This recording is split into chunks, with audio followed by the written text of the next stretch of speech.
তদন্ত সাপেক্ষে যার বিরুদ্ধে সাক্ষ্য প্রমাণ বেরিয়ে আসবে এবং অপরাধ খুঁজে পাওয়া যাবে তার বিরুদ্ধেই ব্যবস্থা নেওয়া হবে বলে জানিয়েছেন ঢাকা রেঞ্জের অতিরিক্ত ডিআইজি মোহাম্মদ সিদ্দিকুর রহমান।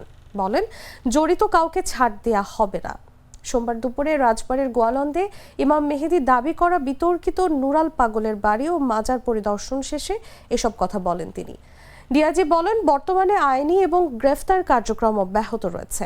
একটি মামলা হয়েছে এবং আরও কিছু মামলা হবে। মামলার প্রেক্ষিতে ইতোমধ্যে বেশ কয়েকজনকে গ্রেফতার করা হয়েছে। এদিকে ৫ সেপ্টেম্বর পুলিশের ওপর হামলা ও গাড়ি ভাঙচুর মামলায় আরও ৪ আসামিকে গ্রেফতার করেছে পুলিশ। এ নিয়ে এখন পর্যন্ত ওই মামলায় মোট ১১ জন গ্রেফতার হয়েছেন।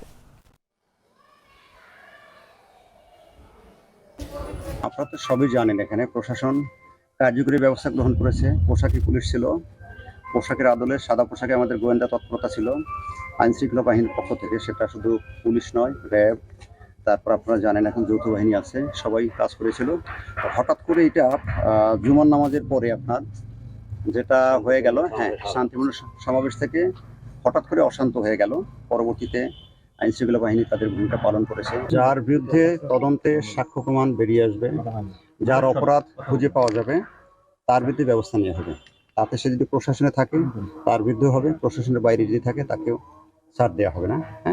এবং সবকিছু আমরা করছি সাক্ষ্য প্রমাণের ভিত্তিতে, শুধু ভিডিও ফুটেজ না, যে কোনো ধরনের গোয়েন্দা তৎপরতা, যে কোনো ধরনের ইনফরমেশন সবকিছু আমরা তুলচারা বিশ্লেষণ করতেছি।